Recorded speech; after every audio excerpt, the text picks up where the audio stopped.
Ауызашарға жеңіл сіңімді, өте дәмді, қып-қызыл болып шығатын борщ дайындаймыз. Қазанымызға сүйекті етімізді салып, үстінен салқын су құямыз.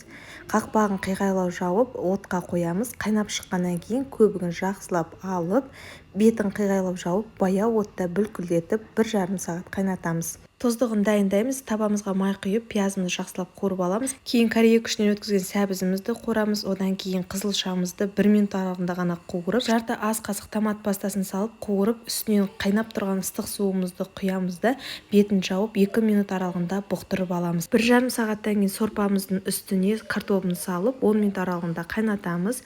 10 минут өткеннен кейін ішіндегі піскен еттердің барлығын сүзіп аламыз да орам жапырақтарымызды салып 10 минут көлемінде бүлкілдетіп баяу отта қайнатасыздар.